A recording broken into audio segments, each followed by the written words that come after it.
Buongiorno, benvenuti alla TG Sicilia, le principali notizie.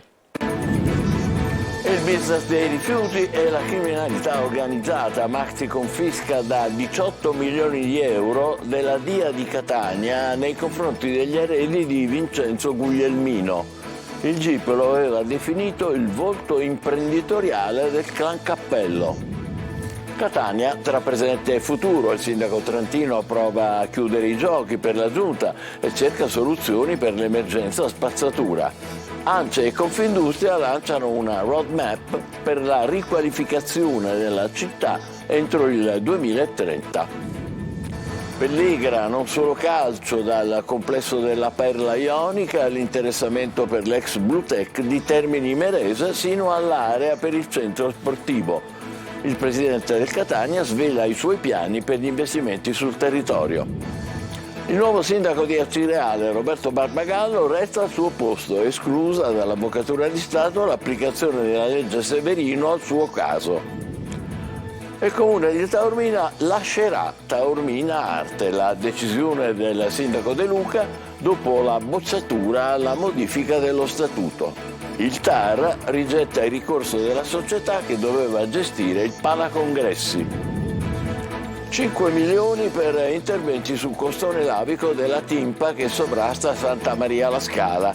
Si mira ad arginare il rischio frane nella frazione marinara di Acireale. Ciliegia a peso d'oro, il raccolto stagionale compromesso da pioggia e umidità, ingenti quantità di frutta destinata al macero, macchinari fermi nelle aziende e il prezzo sale alle stelle. Calcio, Luca Tabbiani è il nuovo allenatore del Catania. La società rossazzurra ufficializza con l'ex tecnico del Fiorenzuola, contratto biennale.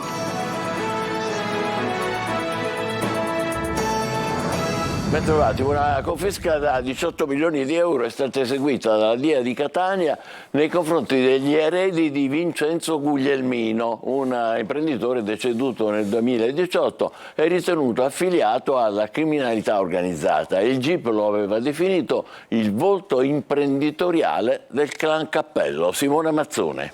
Un patrimonio di circa 18 milioni di euro, tra cui 2 aziende operanti nella raccolta e gestione dei rifiuti, numerosi immobili, un autoveicolo e rapporti bancari e finanziari è stato confiscato dagli agenti della DIA agli eredi di Vincenzo Guglielmino, un imprenditore catanese deceduto nel 2018, operante nel settore della raccolta di rifiuti solidi urbani e ritenuto affiliato alla criminalità organizzata. Guglielmino nel 2017 era stato arrestato nell'ambito dell'operazione Piazza Pulita, coordinata dalla DDA di Catania, ritenuto responsabile di tentata estorsione e danneggiamento aggravati dal metodo mafioso in collaborazione con il clan Trigila, ai danni di una società che gestiva il servizio di raccolta rifiuti a Noto, in provincia di Siracusa. Poi nel 2018 l'uomo è stato nuovamente arrestato dalla DIA nell'ambito dell'operazione Gorgoni per concorso in corruzione, in turbativa d'asta e intestazione fittizia di beni, reati tutti aggravati dal metodo mafioso perché in affiliazione con il clan Cappello. Tanto che il giudice per le indagini preliminari lo definì il volto imprenditoriale del clan Cappello.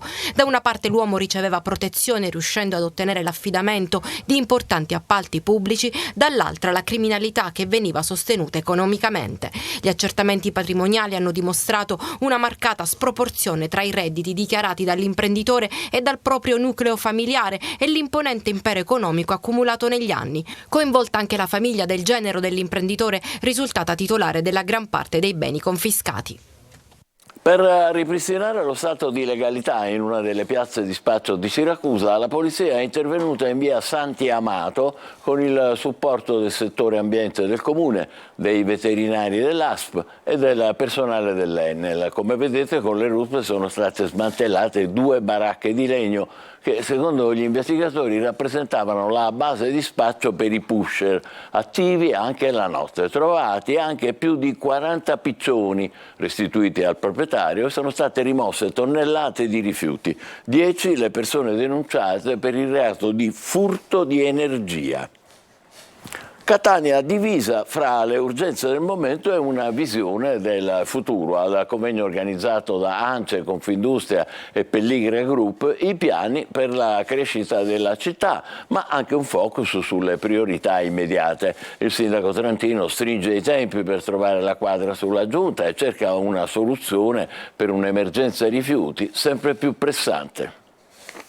Mi auguro, secondo il mio obiettivo, domani di annunciare l'intera giunta. Parola di Enrico Trantino, che ieri dal meeting Catania 2030 e oltre, organizzato da ANCE, Confindustria e Pelligra Group, ha assicurato un'accelerazione nella formazione di una giunta che tarda ad arrivare. Il neosindaco di Catania, insediatosi lo scorso 5 giugno, non ha ancora una squadra di governo. Si attende l'accordo tra i partiti sui 10 nomi che affiancheranno il primo cittadino. Si parla di ritardi fisiologici se ancora ad oltre 2 settimane dall'insediamento la rosa degli assessori non è completa. Uno dei principali nodi da sciogliere riguarda Forza Italia, partito che deve assorbire il colpo inferto dalla morte del leader Berlusconi e definire una strada per il futuro. Oltre ai nomi che completeranno la giunta, resta l'interrogativo sulle deleghe. Se ne saprà di più nelle prossime ore. Le certezze invece riguardano le priorità del mandato trentino: sicurezza e rifiuti.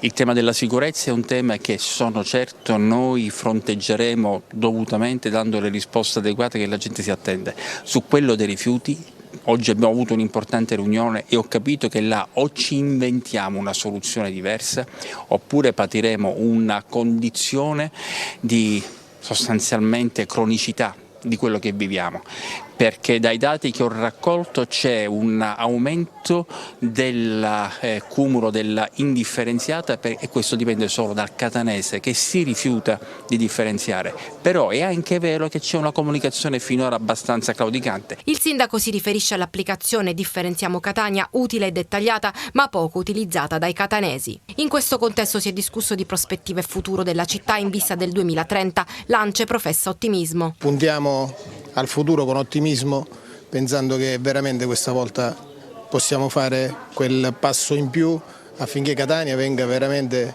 ricopre il ruolo di capitale del Mediterraneo, che è quello che gli spetta.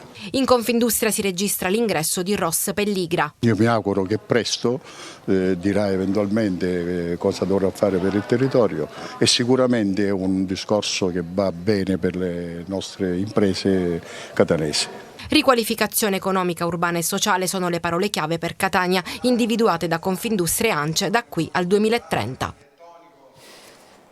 Protagonista assoluto dell'incontro di ieri è stato il presidente del Catania, Ross Pelligra. Ufficializzato il suo ingresso in Confindustria, si è parlato del suo piano di investimenti sul territorio, dagli interessamenti per la Perla Ionica e l'ex Blutech di Termini Imerese all'individuazione dell'area sulla quale fare sorgere il centro sportivo del club. Marco Carli.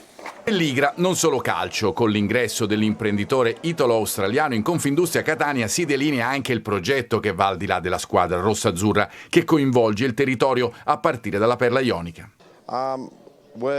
Ci sono ancora 2 mesi che dobbiamo superare, ma siamo già alle fasi finali. Il quadro è quello di una trattativa allineata. Pelligra, che lascerà Catania domenica, parlerà anche con i soci del gruppo in Australia, si stima un investimento di 80-100 milioni. E poi c'è l'ex Blutech, qui si parte da un bando e da una capacità che Pelligra ha nel suo gruppo e che ha già fatto molte volte in Australia. Costruzione ma anche riqualificazione dei capannoni industriali. L'obiettivo è anche aiutare le piccole imprese. Sono ottime opportunità di investimento qui, siamo molto emozionati e anche incuriositi dall'investire qui. Se poi la holding non riuscisse a vincere il bando per l'area di Termini Imerese, guarderebbe ad altri investimenti. Temi del meeting sulla Catania del futuro, anche il centro sportivo. Sì, abbiamo individuato, siamo alle fasi finali di scelta, ci sono appunto dei luoghi che abbiamo già evidenziato e per noi è molto importante appunto decidere, fare la scelta giusta e stiamo proprio nelle ultime fasi. Fra le aree preselezionate ci sarebbero anche dei terreni vicino all'aeroporto. La zona piace alla dirigenza per la possibilità di essere raggiunta dalle famiglie e sarebbe anche un bel colpo d'occhio per chi arriva via aereo a Catania. A Biancavilla i carabinieri hanno denunciato per maltrattamento di animali un 53enne che aveva trasformato il suo garage privo di aerazione in una stalla abusiva adibita a ricovero per un cavallo, un meticcio di circa un anno, privo di qualsiasi controllo sanitario. I militari sono risaliti all'uomo monitorando alcuni social network sui quali erano stati pubblicati video di corse clandestine di cavalli. Il quadrupede non aveva microchip né documento di accompagnamento. Il sindaco di Acireale, Roberto Barbagallo, non verrà sospeso dalla carica. Secondo quanto comunicato dalla prefettura, la legge Severino non si applica al caso del primo cittadino appena insediatosi e arrestato nel 2018 e condannato in primo grado. Emanuela Corsi. Il primo cittadino di Acireale non sarà sospeso. Il parere della prefettura di Catania sul neoeletto sindaco Roberto Barbagallo arriva nel giorno della sua proclamazione. Come spiegato alla stampa dal prefetto Librizzi, Barbagallo non rischia la sospensione perché la legge Severino non si applica ai reati tentati e non consumati. La vicenda trae origine dal 2018, durante il primo mandato di Barbagallo, quando fu arrestato e poi condannato in primo grado per richieste illecite a un vigile urbano e indagato per false rivelazione di segreto d'ufficio. La prefettura, che aveva congelato la sospensione dopo aver acquisito il parere dell'Avvocatura di Stato, si è pronunciata dichiarando che non ci sono i presupposti normativi per la sospensione o lo scioglimento. Un esito atteso con fiducia da Barbagallo su una vicenda che lo ha accompagnato durante tutta la campagna elettorale. Noi eravamo convinti di tutto questo. La cosa che ci dispiace è che in campagna elettorale il tema della Severino è stato utilizzato per abbattere il nostro progetto politico. Questo ci dispiace molto perché ritengo che molti consensi li abbiamo persi per questo grado di incertezza che c'era in città. Siamo riusciti comunque a raggiungere l'obiettivo. Siamo al lavoro, stiamo facendo il possibile per la città di Acireale, abbiamo nominato già ieri la giunta, ognuno ai propri posti, sta svolgendo la propria attività, stiamo facendo una ricognizione del bilancio di tutte le attività che la vecchia amministrazione ha lasciato e andiamo avanti con il coraggio di sempre. Barbagallo non nasconde una punta di amarezza per il clima avvelenato durante l'ultima campagna elettorale e un passato doloroso. Può succedere a chi gira di trovarsi in un chiosco piuttosto che in un bar a prendere un caffè e salutare magari una persona di cui non si conosce insomma il suo essere o anche se lo si conosce comunque il saluto si lascia, si dà. E poi ribadisce: sono distante da certe cose che hanno fatto male a me, alla famiglia, a tutti i cittadini e alla città di Acireale, perché Acireale non è come è stata dipinta e descritta da qualcuno che arriva da fuori e non la conosce. Il comune di Taormina uscirà dalla fondazione di Taormina Arte. La decisione del sindaco De Luca è maturata dopo la mancata modifica dello statuto da parte del Consiglio di amministrazione. Il primo cittadino incassa intanto la vittoria al TAR, che ha rigettato il ricorso della società che doveva gestire il Palacongressi. Francesco Triolo. La sensazione è che la disputa delle carte bollate sia appena iniziata. Sul tavolo c'è il futuro di Taormina Arte, ma non solo, anche la gestione del Palacongressi della Perla, su cui il sindaco cateno De Luca Puntatifani non ha appena eletto a Palazzo dei Giurati. La decisione del CDA di Tao Arte di non modificare lo statuto porterà alla decisione annunciata di far uscire il comune dalla fondazione e De Luca ha chiesto la nomina di un commissario. Non ci possiamo permettere che per ogni atto devo trattare con l'assessore il Diramata piuttosto che col deputato X. Io sono il sindaco di Taormina e la fondazione Tao Arte utilizza il brand Taormina e la location Taormina. Quindi non hanno voluto riconoscere pari dignità, non c'è nessun problema. Stiamo convocando il Consiglio Comunale che si celebrerà lunedì prossimo. Usciremo dalla fondazione e di conseguenza Tao Arte, questa fondazione, dovrà subito cambiare nome. Gli ho suggerito di chiamarla Fondazione Peppe Nappa, perché il brand Taormina e la location Taormina è del comune di Taormina, che farà la sua fondazione.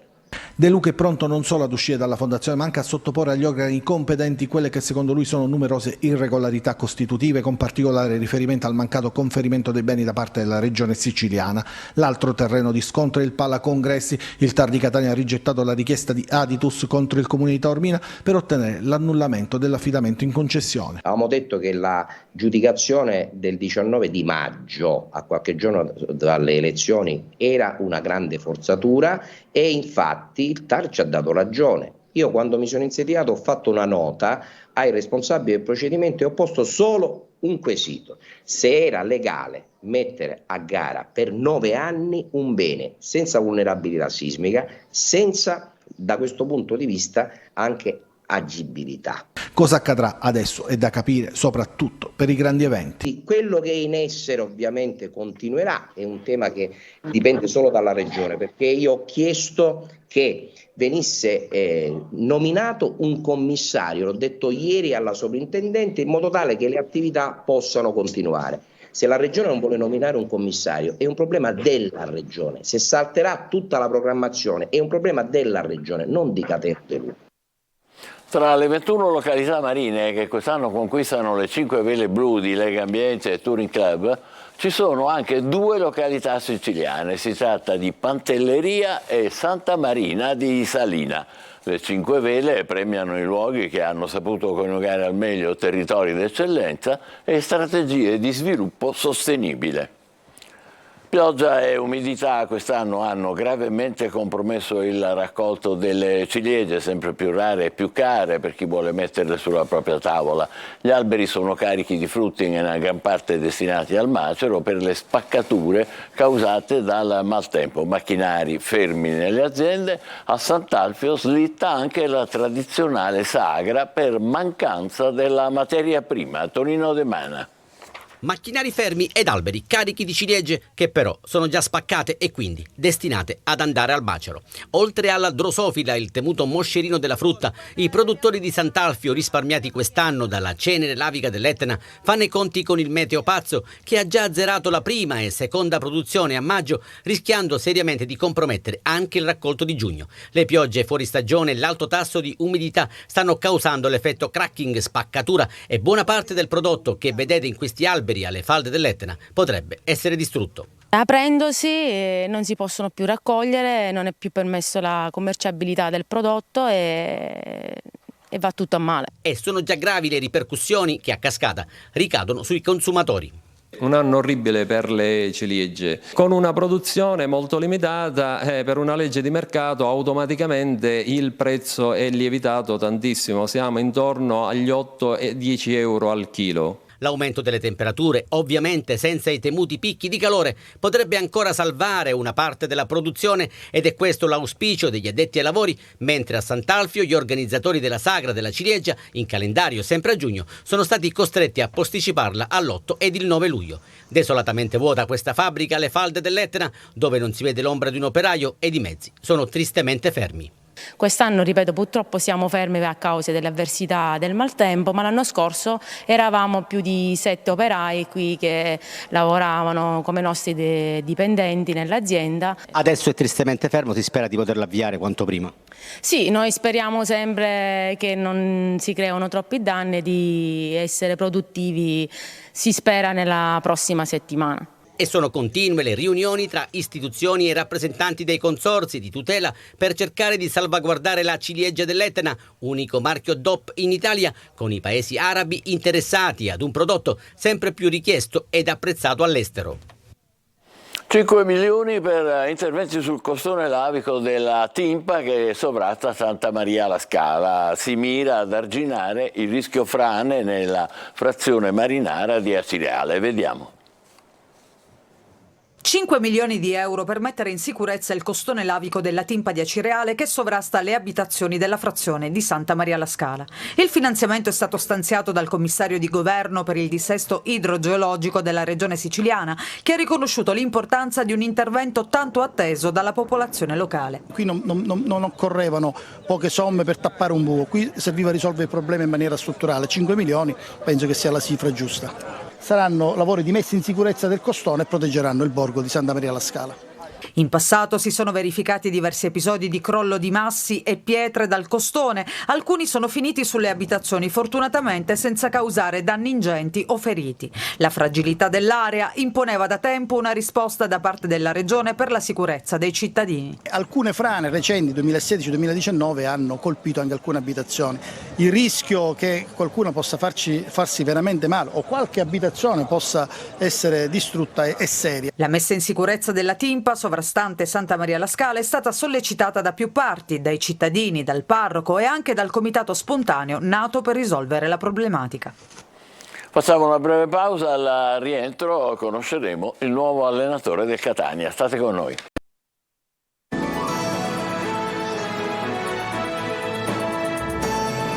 Riprendiamo con il calcio. Il Catania ha ufficialmente scelto il nuovo allenatore. Si tratta di Luca Tabbiani, ex tecnico del Fiorenzuola. Accordo biennale. Torino De Mana.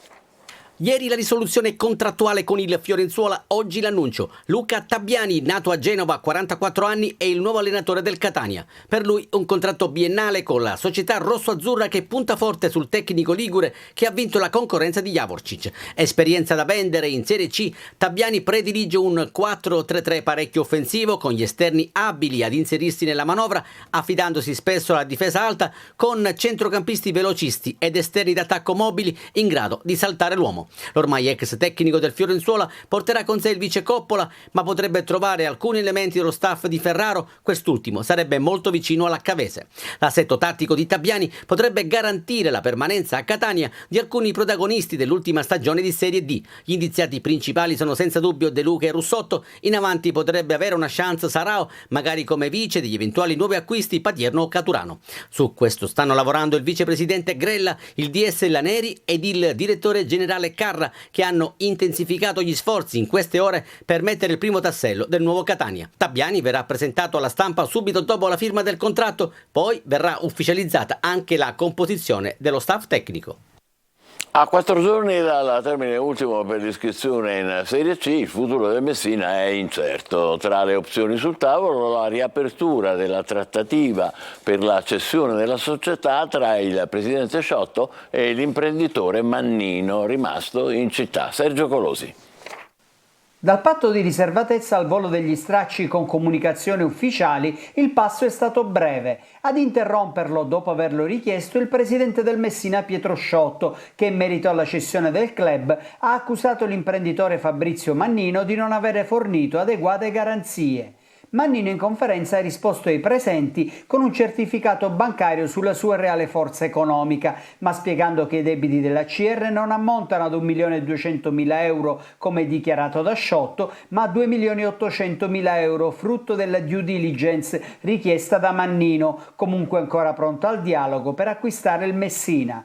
Sciotto invece ha ripreso contatti con Manuele Ilari, l'altro imprenditore che nell'ultimo periodo si è defilato dopo una proposta irrispedita al mittente. Il futuro del Messina rimane appeso ad un filo, come l'iscrizione al prossimo campionato di Serie C, che Sciotto ha escluso ma alla fine potrebbe portare a termine entro la scadenza. Difficilmente però passerebbe per il salvatore della patria. I tifosi non lo vogliono più e ieri lo hanno confermato anche a Mannino. A questo punto l'unica strada percorribile è la ripresa di una nuova trattativa tra lo stesso Sciotto e Mannino, con esiti quanto mai incerti, anche se l'imprenditore torinese di origini palermitane ha dato la propria disponibilità rimanendo in città e con un'offerta maggiore, senza però svenarsi, pur di salvare il calcio a Messina. Del resto un club di Serie C, debiti e buonuscita compresa, non può valere 4 milioni di euro. Si è anche parlato della possibile ripartenza dai dilettanti, ma a questa soluzione nessuno vuole pensarci, Mannino e i tifosi in testa.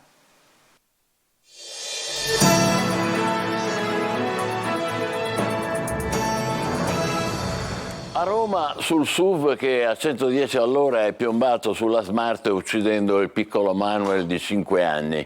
Sull'Etna la gara clandestina di cavalli e calessini di Picanello e San Cristoforo con un giro di scommesse da 100.000 euro. Entrambe le storie scaricate sul web e riprodotte a catena su YouTube e TikTok. I ragazzi che si credono più svegli le chiamano challenge, sfide. In tutti e due i casi contano di più, prima di tutto, i soldi.